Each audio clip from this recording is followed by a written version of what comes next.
ان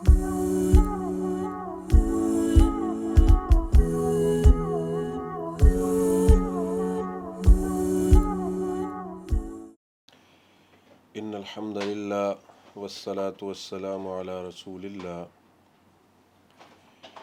اعوذ باللہ السمیع العلیم من الشیطان الرجیم من ہمزہ ونفخہ ونفثہ بسم اللہ الرحمن الرحیم یا زکریا انا نبشرک بغلام اسمہ یحیی لم نجعل لہ من قبل سمیا۔ معزز ناظرین، آج کا ہمارا موضوع ہے اولاد کی اچھی تربیت کیسے ممکن ہے اور کیوں کرنی چاہیے، فائدہ کیا ہے اس کا۔ میں نے آپ کے سامنے جو آیت پڑھی ہے یہ پارہ نمبر 16 سورہ مریم سورہ نمبر 19 آیت نمبر 7 میں اللہ تعالیٰ نے جو اولاد ہے اس کے بارے میں بتایا کہ یہ ہماری طرف سے ہر والدین کے لیے ایک خوشخبری ہے، ایک بشارت ہے۔ یوں سمجھیں کہ اللہ کی طرف سے یہ ایک بڑا نایاب تحفہ ہے یہ اولاد۔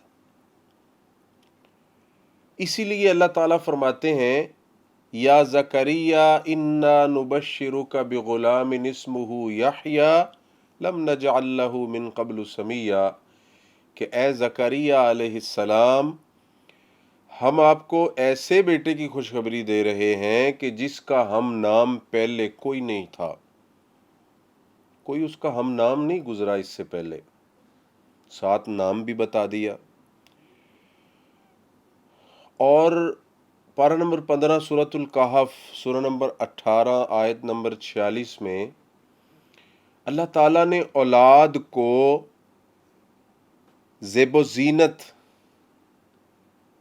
ایک اچھی چیز جس سے انسان مانوس ہوتا ہے، سکون حاصل کرتا ہے، جو انسان کا اصل سرمایہ ہوتا ہے، وہ کہا ہے۔ اللہ سبحانہ و تعالیٰ فرماتے ہیں المال والبنون زینت الحیات الدنیا، کہ یہ جو مال ہے اور بیٹے ہیں، اولاد ہے، یہ دنیا کی زینت ہے، خوبصورتی ہے۔ اور اس کے علاوہ اولاد ہر والدین کی مددگار ہوتی ہے، غم خوار ہوتی ہے، اور ہر معاملے میں، ہر مشکل میں وہ اپنے والدین کے ساتھ ہوتی ہے۔ تو اس لیے یہ بہت ضروری ہے کہ جو اتنی نایاب چیز ہے ان کی جو تربیت ہے وہ اچھی کی جائے۔ اگر ہم اچھی تربیت نہیں کریں گے تو پھر اس کے نقصانات بھی بہت زیادہ ہیں، اور وہ ہمارے لیے باعث مصیبت، باعث پریشانی، دنیا میں بھی آخرت میں بھی بہت زیادہ تکلیفیں ہوں گی۔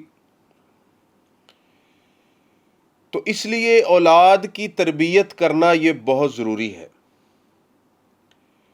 اور صرف والدین کے ذمے یہ نہیں ہے کہ وہ اپنی اولاد کو دنیاوی تعلیم اچھی دلوا دیں اور ان کے لیے گھر اچھے بنا دیں، ان کو اچھا بزنس مین بنا دیں، نہیں، بلکہ سب سے پہلی چیز جو ضروری اور لازمی ہے ہر والدین کے اوپر، وہ اولاد کی تربیت ہے۔ ان کو دین سکھانا، ان کو اللہ کی توحید سکھانا، شرک سے بچانا، اور ان کو دین اسلام کا جو مکمل تصویر ہے اس سے آگاہ کرنا۔ سورہ تحریم سورہ نمبر 66 پارہ نمبر 28 آیت نمبر 6 میں اللہ تعالیٰ نے اسی لیے فرمایا یا ایھا الذین آمنوا، اے مومنو، ایمان والو، جنہوں نے کلمہ پڑھا ہوا ہے، اپنے آپ کو مسلمان کہتے ہیں، اللہ سبحانہ و تعالیٰ ان کو یہ حکم کر رہے ہیں کہ تم خود بھی جہنم سے بچو اور اپنی اولاد کو بھی بچاؤ۔ خود جہنم سے بچنا اور اپنی اولاد کو بچانا، یعنی خود بچیں گے تو اولاد بچے گی۔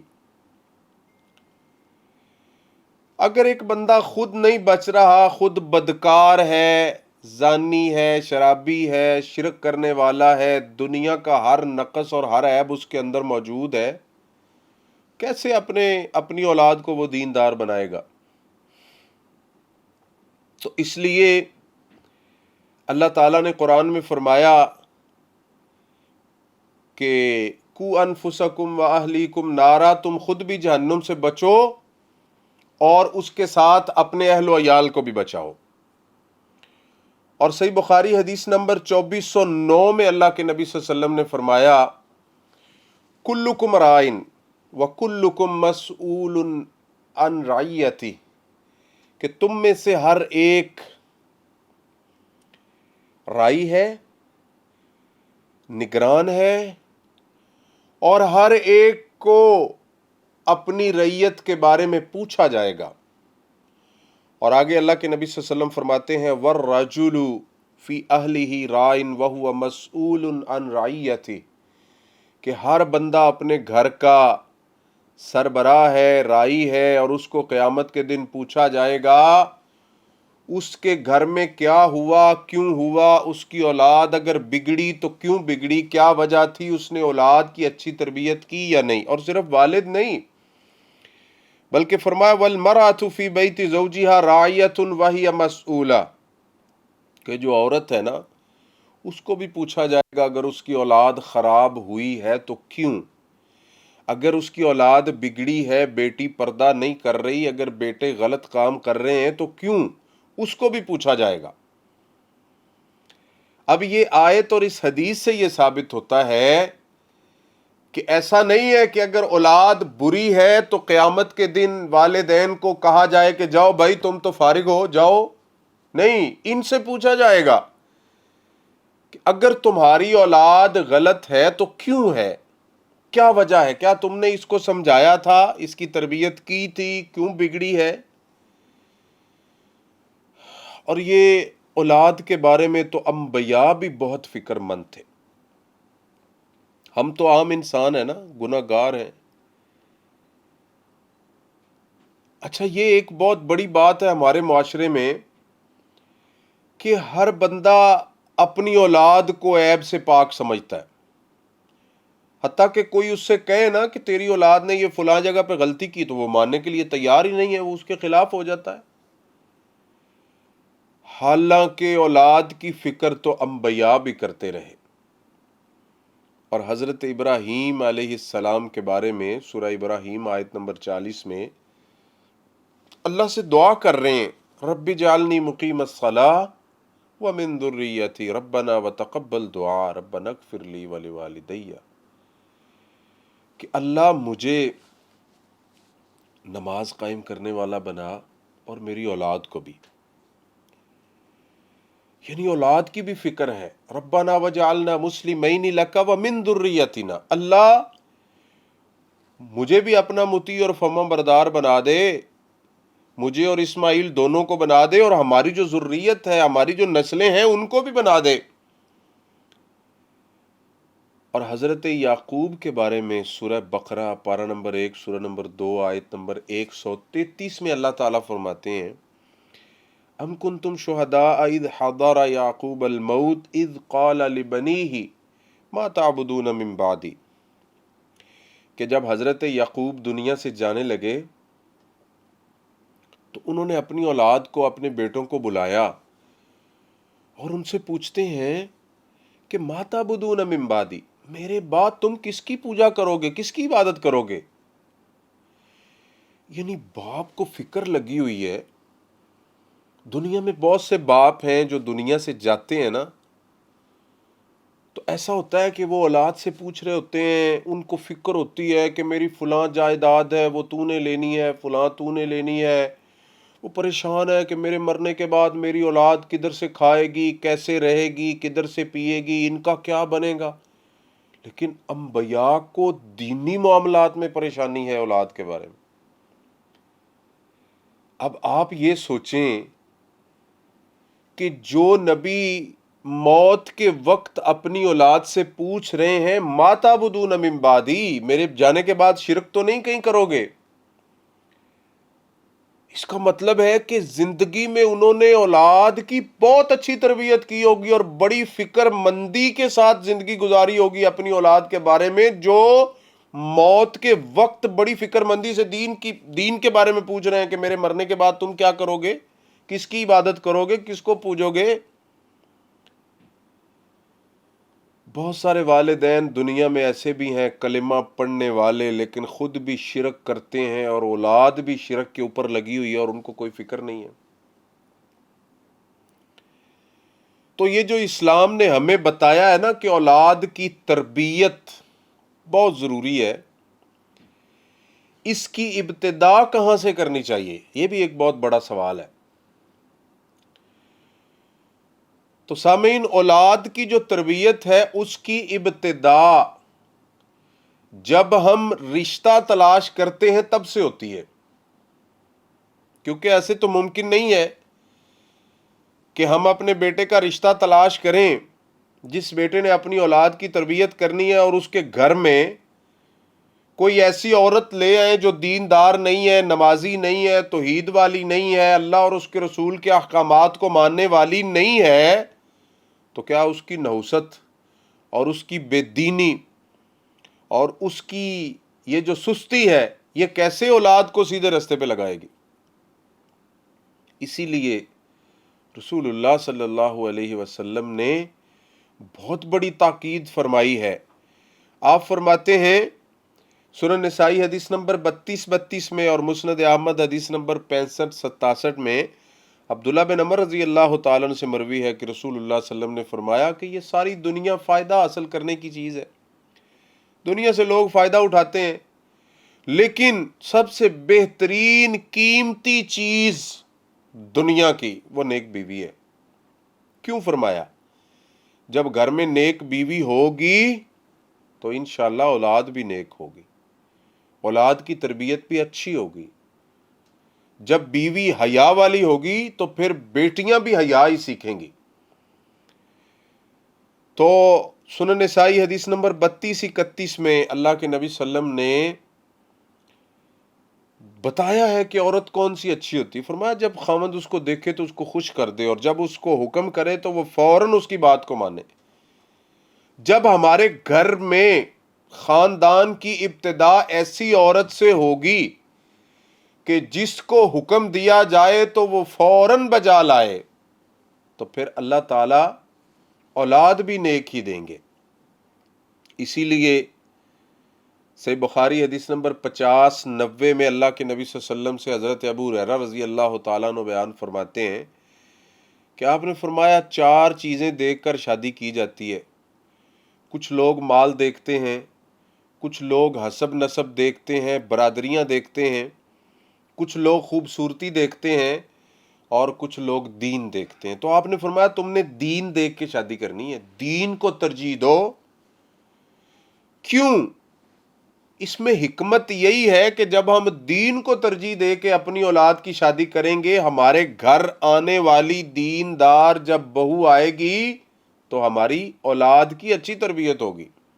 اور سورہ بقرہ پارہ نمبر 2 میں اسی لیے اللہ تعالیٰ نے مشرکہ عورت سے، شرک کرنے والی جو قبروں کی پجاری ہو اور جس کے عقائد میں شرک ہو، اللہ تعالیٰ کی ذات اور صفات میں شرک کرنے والی ہو، اللہ کے جو نیک بندے اور انبیاء ہیں ان کو اللہ کے ساتھ شریک کرنے والی ہو، اللہ تعالیٰ نے فرمایا ایسی عورتوں سے شادی مت کرو، اولئک یدعون الی النار، یہ جہنم میں لے کے جا رہے ہیں، جہنم کی طرف بلاتے ہیں۔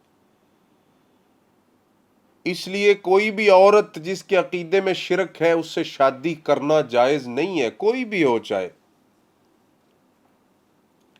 تہجد گزار ہو، ہر سال حج کرنے والی ہو، صدقہ خیرات کرنے پتہ نہیں کیا کیا کچھ کرنے والی، لیکن شرک اگر ہوا، کیونکہ اللہ نے قرآن میں انبیاء کے نام لے کر فرمایا کہ اگر تم بھی شرک کرو گے تو تمہارے عمل برباد ہو جائیں گے، یہ اتنا برا اور بھیانک گناہ ہے۔ کہ کلمہ پڑھنا تو کیا، نبوت و رسالت بھی جن ہستیوں کے پاس تھی اللہ نے ان کو آگاہ کر دیا۔ تو نیک بیوی کا انتخاب کرنے کے بعد جب شادی ہوتی ہے تو اللہ کے نبی صلی اللہ علیہ وسلم نے فرمایا کہ جب خاوند اپنی بیوی کے پاس جاتا ہے، خلوت اختیار کرتا ہے، تب بھی تم نے دعا پڑھنی ہے۔ کیوں؟ اس لیے کہ تم اللہ کی پناہ میں آ جاؤ، تاکہ جو اللہ نے اس خلوت کے بدلے تمہیں اولاد عطا فرمانی ہے اس میں کوئی شیطانی عمل دخل نہ ہو۔ یعنی اولاد کی تربیت کے لیے بیوی کا اچھا انتخاب، اور پھر اس کے بعد شیطان سے پناہ مانگنا، اور تیسرے نمبر پہ اللہ تعالیٰ نے فرمایا سورۃ الصافات آیت نمبر 100 میں، رب ہب لی من الصالحین۔ ہر مسلمان کو چاہیے کہ وہ اللہ سے دعا کرتا رہے کہ یا اللہ مجھے نیک اولاد عطا فرما۔ اور سورہ آل عمران آیت نمبر 38 میں اللہ تعالیٰ فرماتے ہیں رب ہب لی من لدنک ذریۃ طیبہ انک سمیع الدعاء۔ اور سورہ ہود آیت نمبر 46 میں جو اولاد نیک نہیں ہوتی، اللہ تعالیٰ اس اولاد کو کے بارے میں فرماتے ہیں کہ یہ تمہارے اہل سے ہی نہیں ہے، یعنی ہماری اولاد وہ ہے جو نیک ہو، ہمیں اس اولاد کا فائدہ ہے جو نیک ہو، ہمارے لیے صدقہ جاریہ وہ اولاد ہے جو نیک ہو۔ جب ہم فوت ہو جائیں گے اس کے بعد جو بہترین ہمارے لیے صدقہ جاریہ وہ نیک اولاد ہے۔ اگر نیک نہیں ہے تو فائدہ ہی نہیں ہے، اس کا مطلب ہے وہ ہے ہی نہیں۔ حضرت نوح علیہ السلام کو اللہ تعالیٰ نے فرمایا تھا نا، یا نوح انہ لیس من اہلک انہ عمل غیر صالح، کہ یہ تیرے اہل سے نہیں ہے۔ کیوں؟ کہ یہ صالح نہیں ہے، اس کے اعمال اچھے نہیں ہیں، اس کے کرتوت اچھے نہیں ہیں۔ تو اس لیے ہمیں اللہ سے ایسی اولاد مانگنی چاہیے جو نیک ہو، دین اسلام پہ چلنے والی ہو، تاکہ ہمارے مرنے کے بعد بھی اس کا ہمارے ساتھ تعلق رہے اور وہ ہمارے لیے صدقہ جاریہ بن سکے۔ اب اس کے لیے والدین کا نیک ہونا یہ بہت ضروری ہے۔ اولاد کی اچھی تربیت کے لیے والدین کا نیک ہونا بہت ضروری ہے۔ یہ اسی لیے میں دہرا رہا ہوں کہ یہ بات ذہن میں بیٹھ جائے کہ جو والدین چاہتے ہیں ہماری اولاد نیک ہو، اچھی ہو، دیندار ہو، تو سب سے پہلے ان کو خود دیندار ہونا ہوگا۔ اگر وہ خود دیندار نہیں ہے، اس کی بیوی دیندار نہیں ہے، اس نے کوئی دیکھا ہی نہیں ہے، جو بس ملی شادی کر لی کسی لالچ میں، کوئی مال کے لالچ میں، کوئی دولت کے لالچ میں، کوئی اور بہت سارے لالچ ہوتے ہیں، اور پھر کہے کہ میری اولاد نیک ہوگی، یہ کیسے ہو سکتا ہے؟ اس کی وجہ کیا ہے؟ سنن نبی داؤد حدیث نمبر 5784 میں اللہ کے نبی صلی اللہ علیہ وسلم فرماتے ہیں ما من مولود الا یولد علی الفطرہ، کہ ہر پیدا ہونے والی اولاد، ہر پیدا ہونے والا بچہ وہ فطرت پہ پیدا ہوتا ہے، وہ مواحد پیدا ہوتا ہے، دیندار پیدا ہوتا ہے۔ پھر خراب کیوں ہوتا ہے؟ یہ سوال ہے نا، کہ اگر ہر پیدا ہونے والا بچہ دنیا میں کوئی بھی آ رہا ہے، کسی گھر میں، کسی مذہب میں، کسی معاشرے میں بھی آ رہا ہے، وہ دیندار پیدا ہو رہا ہے، وہ فطرت اسلام پہ پیدا ہو رہا ہے، لیکن بگڑتا کیوں ہے؟ اس لیے کہ اگر والدین شرک کرنے والے ہیں تو وہ بھی شرک کرے گا، وہ یہودی ہیں تو وہ بھی یہودی ہوگا، وہ عیسائی ہیں تو وہ بھی عیسائی ہوگا، والدین قرآن و سنت سے دور ہیں تو بیٹا بھی قرآن و سنت سے دور ہوگا، والدین بد اخلاق ہیں، بد کردار ہیں، بے نماز ہیں، مشرک ہیں، تو ان کو دیکھ کے اولاد بھی ویسی بنے گی، کیونکہ سب سے پہلے تو گھر سے وہ سیکھتے ہیں نا۔ اس لیے جب فطرت اسلام پہ اللہ تعالیٰ ہمیں اولاد دے رہے ہیں تو آگے ان کو لینے کے لیے اور ان کو اچھا اسی کے اوپر گامزن رکھنے کے لیے ضروری ہے کہ جن کو اللہ اولاد دے رہا ہے یہ بھی دونوں اسلام پہ ہی ہوں، وگرنہ جیسے یہ ہوں گے ویسی اولاد ہو جائے گی، اللہ کہ اللہ کسی کو ہدایت دے دے۔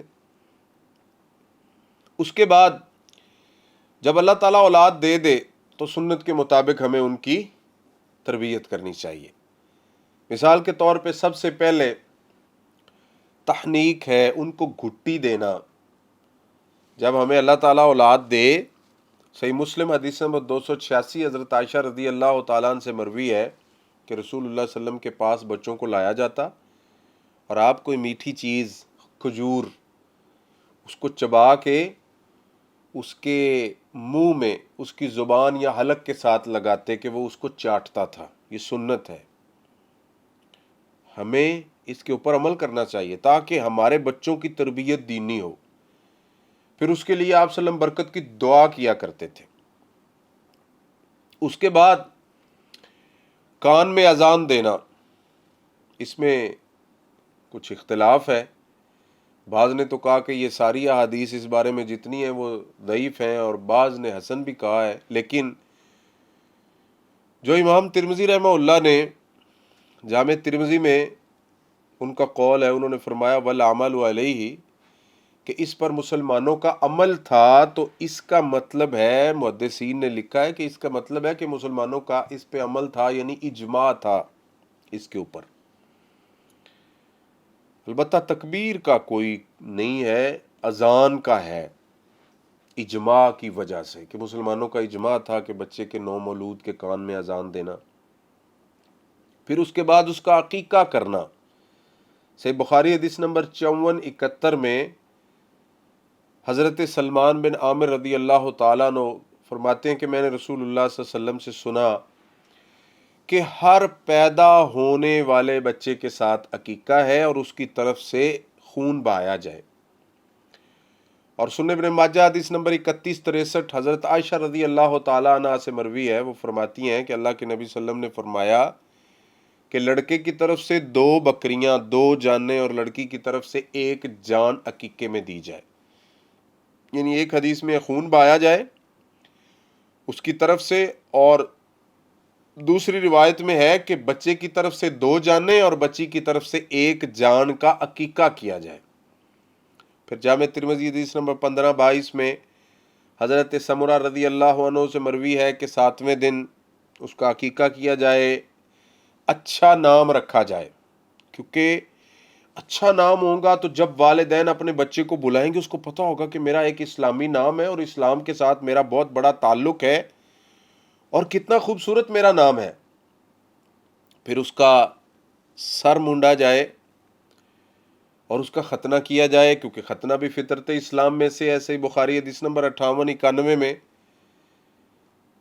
کہ ختنہ کرنا یہ فطرت اسلام ہے، تو اس کا ختنہ کیا جائے تاکہ اس کی ابتدا اسلام کے مطابق ہو۔ پھر اس کے بعد اولاد کے اخراجات جو ہیں یہ شریعت نے باپ کے ذمہ لگائے ہیں۔ سورہ بقرہ سورہ نمبر 2 آیت نمبر 233 میں اللہ تعالیٰ فرماتے ہیں وَعَلَى الْمَوْلُودِ لَهُ رِزْقُهُنَّ وَكِسْوَتُهُنَّ بِالْمَعْرُوفِ۔ حالانکہ بڑے لوگ ایسے ہیں جو اولاد تو پیدا کرتے ہیں لیکن بعد میں پھر ان کے اخراجات سے بھاگ جاتے ہیں۔ کیسے مسلمان ہیں کہ اولاد کے اخراجات باپ کے ذمے ہیں، بیوی کے اخراجات باپ کے ذمے ہیں، لیکن ہمارے تو سب چل رہا ہے، بے حیائی، فحاشی، عورتیں کام کرتی ہیں، ایسی جابز کر رہی ہیں جو اسلام میں بھی نہیں ہیں۔ وہ کہتی ہیں ہمارے خامند ہمیں کوئی خرچہ نہیں دیتے، خامند کہتے ہیں چلو ہماری بیویاں کام کر رہی ہیں اس لیے ہمارا گزارا چل رہا ہے، بس ٹھیک ہے، اسلام نام کی کوئی چیز ہی نہیں ہے۔ تو یہ خامند کے ذمے یعنی باپ کے ذمے ہیں اخراجات، ماں کے بھی اولاد کے بھی۔ اور باقاعدہ شریعت نے ہمیں یہ ترغیب دلائی ہے کہ جو لقمہ، جو خرچہ، جو نفقہ ہم اپنے بیوی کے منہ میں دیں گے یا اولاد بچوں کے منہ میں دیں گے، ان کے اوپر خرچ کریں گے، وہ ہمارے لیے بہترین صدقہ ہے۔ گھر میں آئل آتا ہے، آٹا آ رہا ہے، بلز جا رہے ہیں، کپڑے آ رہے ہیں، کھانے پینے کی چیزیں آ رہی ہیں، وہ صدقہ ہے۔ اور سنن نبی داود حدیث نمبر 1692 عبداللہ بن عمر رضی اللہ تعالیٰ عنہ سے مروی ہے کہ بندے کے لیے یہ گناہ کافی ہے کہ وہ کسی کا کفیل ہو، اس کے اوپر کسی گھر کی ذمہ داری ہو اور اس کو پورا نہ کرے. یہ کافی ہے اس کے لیے، گناہ کے لیے. یہ بہت بڑا گناہ ہے کہ والد کے ذمے اخراجات ہیں اور وہ پورے نہیں کر رہا. اور صحیح مسلم حدیث نمبر 1631 میں، صحیح بخاری میں بہت ساری روایات اس بارے میں، اور بھی بہت ساری کتابوں میں ہے کہ انسان کا جو بہترین صدقہ ہے وہ اپنی بیوی کو کھلانا ہے، اپنے بچوں کو کھلانا ہے، اپنے اہل و عیال پہ خرچ کرنا ہے. اور کیوں خرچ کرنا ہے، ان کی اچھی تربیت کیوں کرنی ہے؟ اللہ کے نبی صلی اللہ علیہ وسلم فرماتے ہیں اذا مات الانسان انقطع عنہ عمله الا من ثلاثہ، کہ جب انسان فوت ہو جاتا ہے نا، اس کے اعمال کے جتنے سلسلے ہیں وہ سارے کے سارے کٹ جاتے ہیں، ختم ہو جاتے ہیں، سوائے 3 کے: علم جو اس نے لوگوں کو بتایا، صدقہ جاریہ، اور تیسرے نمبر پہ نیک اولاد. نیک اولاد بہت ضروری ہے مرنے کے بعد. یہ بہت بڑا ہمارے لیے صدقہ جاریہ اور ثواب کا اکاؤنٹ ہے. اسی لیے آپ نے فرمایا جب بندہ فوت ہو جاتا ہے تو اس کے بعد نیک اولاد ہی تو ہے جو اس کے لیے باقی ہے.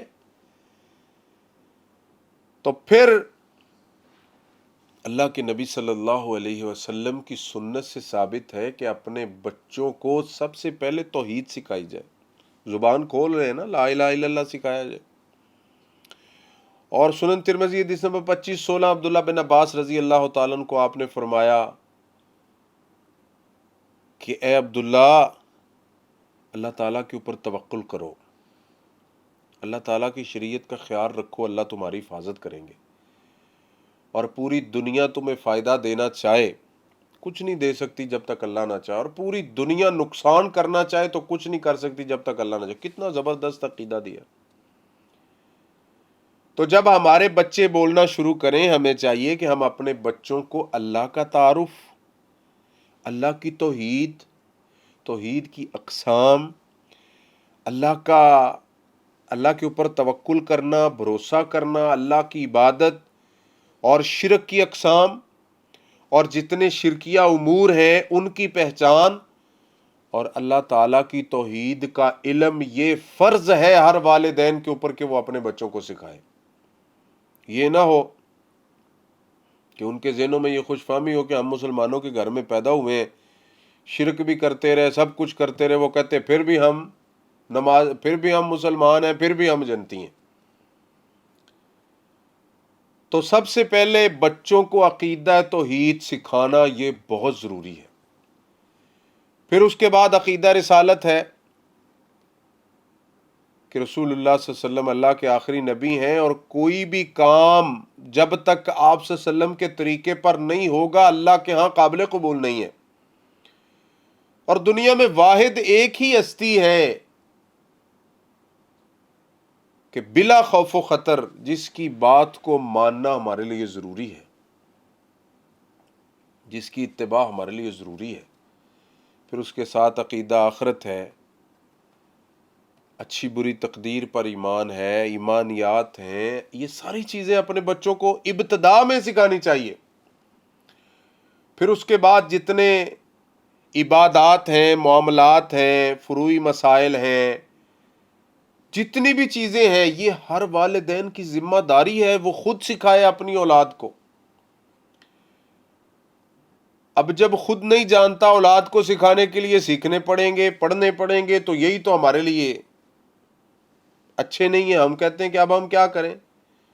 بھائی یہ بہت ضروری ہے ہر والدین کے لیے کہ کم از کم وہ جانتا ہو اللہ کی توحید کو، رسول اللہ صلی اللہ علیہ وسلم کی رسالت، نبوت، عقیدہ آخرت، عبادات، معاملات، حلال و حرام، شرک اور توحید، یہ ساری چیزیں اس کو پتہ ہونی چاہیے تاکہ وہ اپنی اولاد کو سکھائے. اور یہ وہ ابتدائی چیزیں ہیں جو ہم اپنی اولاد کو سکھا دیں گے تو انشاءاللہ یہ مرنے تک ان کے ساتھ جائیں گی.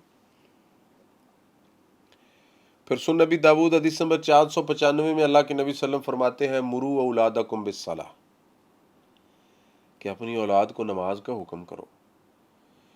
جب تمہارے بچے 7 سال کے ہو جائیں تو ان کو نماز کا حکم کرو، ان کو وضو سکھاؤ، نماز پڑھنی سکھاؤ، طریقہ سکھاؤ، نماز کی دعائیں ان کو سکھاؤ، ان کو اپنے ساتھ مسجد میں لے کے جاؤ. اب اس کے لیے بھی بندہ خود نمازی ہوگا تو بچوں کو نماز سکھائے گا. ماں نمازی ہوگی تو بیٹیاں اس کو دیکھیں گی کہ ہماری ماں روز کیا کر رہی ہے، ایک دن میں 5 دفعہ وہ خود بخود نمازی بنیں گے. تو فرمایا اگر 10 سال کے ہو جائیں تو نماز نہ پڑھیں تو جہاں ان کے ساتھ پیار اور محبت کا اللہ نے حکم دیا ہے وہاں ان کو ڈانٹنے کا بھی حکم دیا ہے کہ ان کو مار بھی سکتے ہو اگر یہ نماز نہیں پڑھتے تو. کیوں؟ اس لیے کہ ان کی تربیت بہت ضروری ہے، ہر حال میں ضروری ہے. تو اولاد کی تربیت کے لیے انسان کا خود اچھا ہونا بہت ضروری ہے. پھر بہت سارے ایسے معاملات ہیں جو ہماری زندگی میں آتے ہیں جن کی وجہ سے ہمارے ایسے معاملات ہوتے ہیں کہ ہماری اولاد خراب ہو جاتی، بگڑ جاتی، ان کی تربیت نہیں ہو سکتی. ان میں سے اولاد کے درمیان انصاف کرنا لے لیں کہ جب والدین اولاد میں ناانصافی کرتے ہیں، اور یہ ناانصافی مال و دولت کی نہیں ہے، یہ پیار محبت کی ہے، اخلاق کی ہے، کردار کی ہے. کچھ والدین ایسے ہوتے ہیں کہ ایک بیٹے کے ساتھ بڑی محبت ہے، باقی پوچھتے بھی نہیں ہیں کسی کو. ایک بیٹی کے ساتھ بڑی محبت ہے، باقی کو پوچھتے بھی نہیں. وہ بیچارے کم ظرفی کا شکار ہوتے ہیں کہ پتہ نہیں ہمارے والدین تو ہمارے ساتھ محبت ہی نہیں کرتے. اور صحیح مسلم حدیث نمبر 1623 میں اللہ کے رسول صلی اللہ علیہ وسلم نے ارشاد فرمایا اتقوا اللہ، اللہ سے ڈر جاؤ، اعدلوا بین اولادکم، اور اپنی اولاد کے درمیان عدل کیا کرو، انصاف کیا کرو، اور اللہ سے ڈر جاؤ اولاد کے معاملے میں. کیوں؟ یہ بہت ضروری ہے. جب کوئی والدین اپنی اولاد کے درمیان عدل نہیں نہ کرتے پھر کیا ہوتا ہے؟ نقصان ہوتا ہے. اور وہ کیسا نقصان ہے؟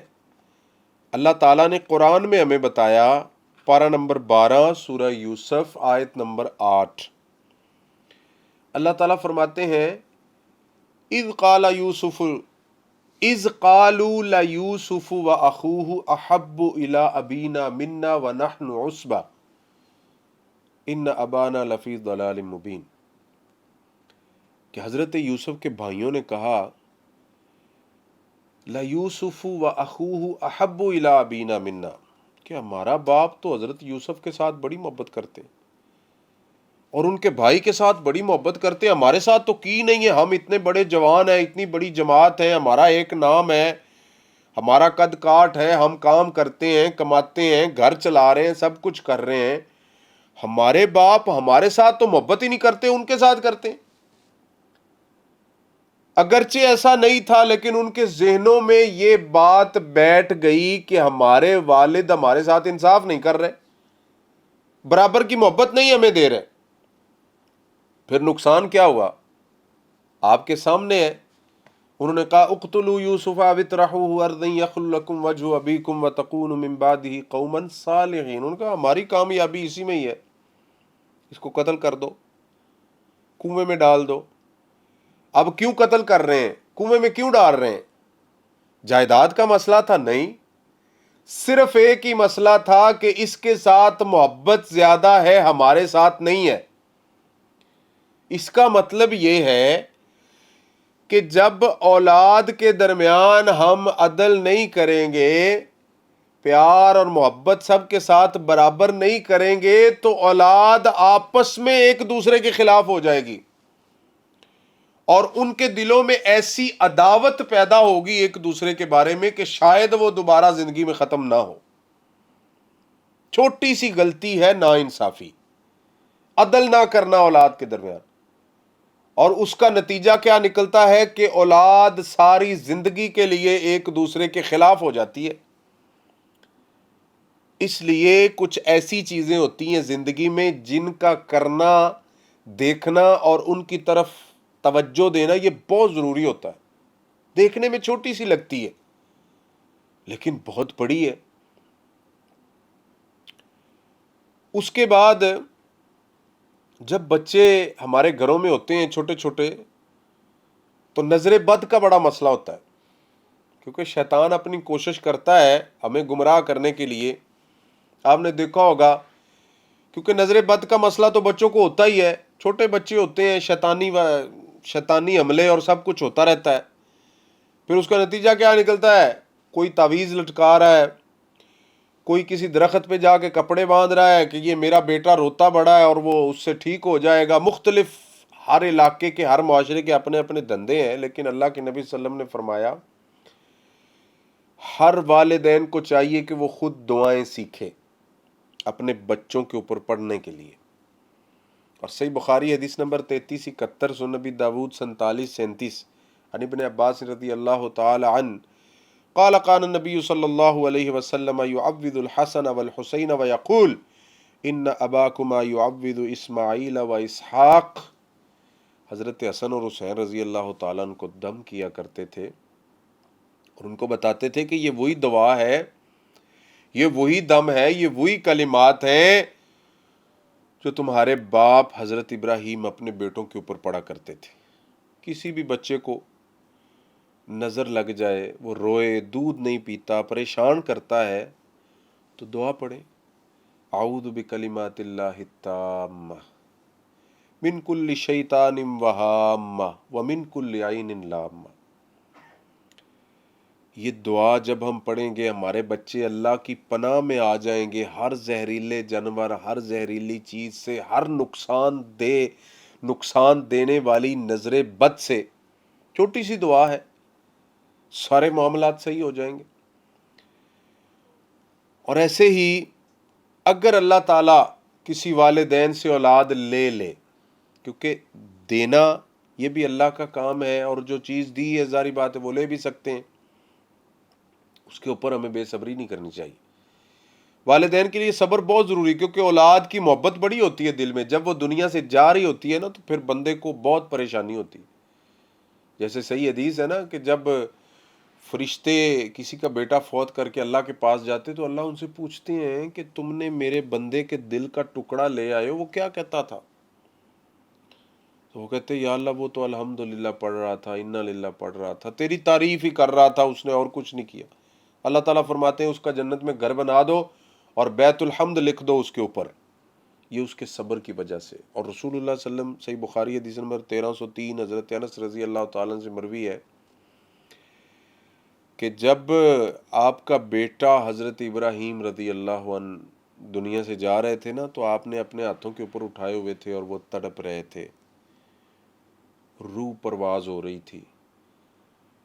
تو رسول اللہ صلی اللہ علیہ وسلم فرما رہے تھے کہ مجھے دکھ تو بہت ہے، صدمہ تو بہت ہے، لیکن ابراہیم میں کوئی بھی ایسا کام نہیں کروں گا جس سے اللہ مجھ سے ناراض ہو جائے. میں کوئی بھی ایسی بات نہیں کہوں گا کہ اللہ مجھ سے ناراض ہو جائے. اصل تو اللہ کو راضی کرنا ہے نا. اس لیے ہر والدین کو چاہیے کہ ان کی اولاد کے اوپر کوئی پریشانی آئے، مصیبت آئے، دکھ آئے، صدمہ آئے، یا وہ اللہ کے پاس چلے جائیں، اللہ تعالیٰ واپس بلا لے، تو کبھی بھی صبر کا دامن مت چھوڑیں. بھائی ہم نے تو اللہ سے اجر لینا ہے نا، اولاد کی اچھی تربیت کیوں؟ اجر لینے کے لیے. اب اگر اللہ نے واپس بلا لیا تو صبر کیوں؟ اجر لینے کی. ہم نے تو اللہ کو راضی کرنا ہر حال میں. تو اس لیے اولاد اگر اللہ تعالیٰ واپس بلا لیں تو والدین کو صبر کا دامن نہیں چھوڑنا چاہیے. اور والدین کو نیک ہونا، اگر والدین نیک ہوں، اچھے ہوں، تو اللہ تعالیٰ اولاد کی حفاظت کرتے ہیں. یعنی والدین کا نیک ہونا، والدین کی نیکیوں کا اثر اولاد کے اوپر بھی پڑتا ہے. دلیل کیا ہے؟ پارہ نمبر 16 سورۃ الکہف آیت نمبر 82 میں حضرت موسیٰ علیہ السلام جب حضرت خضر کے ساتھ جا رہے تھے، اور جب وہ ایک شہر میں داخل ہوئے اور دیوار گر رہی تھی تو انہوں نے وہ بنائی، ان کو کوئی اجرت بھی نہیں ملی اور کسی نے پوچھا بھی نہیں. تو حضرت موسیٰ نے کہا بھی کہ یہ کیا ہے، آپ نے دیوار بنا دی ہے. تو حضرت خضر علیہ السلام نے پتہ کیا جواب دیا تھا؟ وَأَمَّا الْجِدَارُ فَكَانَ لِغُلَامَيْنِ يَتِيمَيْنِ فِي الْمَدِينَةِ وَكَانَ تَحْتَهُ كَنْزٌ لَهُمَا وَكَانَ أَبُوهُمَا صَالِحًا۔ دیکھ لیں، فرماتے ہیں کہ یہ دیوار اس لیے بنائی ہے، اس کے نیچے 2 یتیم بچوں کا خزانہ ہے،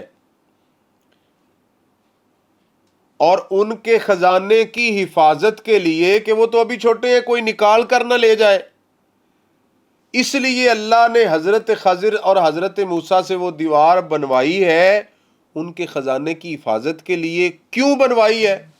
وَكَانَ أَبُوهُمَا صَالِحًا، کیونکہ اس کے جو والدین تھے وہ نیک تھے، یعنی والدین کی نیکی جو ہے اس کی وجہ سے اللہ تعالیٰ اولاد کے مال اور جان کی حفاظت کر رہے ہیں، وگرنہ اگر نیک نہ ہوتے تو ہو سکتا وہ دیوار نہ بنتی اور ان کا وہ خزانہ اور مال سب ضائع ہو جاتا، لوگ لوٹ کے لے جاتے۔ اس کا مطلب ہے کہ والدین کو نیک ہونا چاہیے، اللہ کا قریبی ہونا چاہیے، اللہ کا قرب ہونا چاہیے۔ اللہ خود اولاد کی حفاظت کرتے ہیں۔ اور پھر پارہ نمبر 27 سورۃ الطور، سورہ نمبر 52 آیت نمبر 21 میں اللہ تعالیٰ نے ایک بڑی مزیدار بات کہی ہے مومنوں کے بارے میں۔ فرمایا والذین آمنوا واتبعتہم ذریتہم بایمان الحقنا بہم ذریتہم، کہ جو مومن ہے نا، جو اللہ کے موحد بندے، صحیح مسلمان ہیں، اللہ کے نیک بندے ہیں، واتبعتہم ذریتہم، اور جیسے وہ خود نیک ہیں، دیندار ہیں، ایسے ہی ان کی اولاد بھی دیندار ہے، اچھی ہے۔ لیکن جتنے والدین نیک ہیں اولاد نیک نہیں ہے۔ مثال کے طور پہ والدین 100% نیک ہیں اور ان کا جنت الفردوس میں درجہ بنتا ہے، اولاد 80% نیک ہے، کچھ گناہ کر لیتے ہیں، کچھ گناہ گار ہیں، تو اللہ تعالیٰ فرماتے ہیں کہ والدین کے نیک ہونے کی وجہ سے میں اولاد کو بھی 20 درجے اوپر لے جاؤں گا اور وہی مقام دے دوں گا، ان کو والدین کے ساتھ ہی جمع کر دوں گا۔ کیوں؟ کہ والدین نیک تھے۔ دونوں کو جمع کیوں کیا؟ کہ اولاد بھی ان کے ساتھ نیک ہی تھی، لیکن کچھ فرق تھا۔ یعنی اللہ تعالیٰ ہمیں یہ بتانا چاہتے ہیں کہ جو والدین نیک ہیں اور ان کی اولاد، انہوں نے اپنی اولاد کی بھی اچھی تربیت کی، ان کو بھی نیک اور اچھا بنایا، لیکن اس قدر نیک نہیں تھی جتنے والدین تھے۔ تو اگر جنت میں اولاد کے کچھ درجات کم ہوں گے نا، تو اللہ تعالیٰ والدین کی نیکی کی وجہ سے اولاد کو بھی والدین کے ساتھ ملا دے گا۔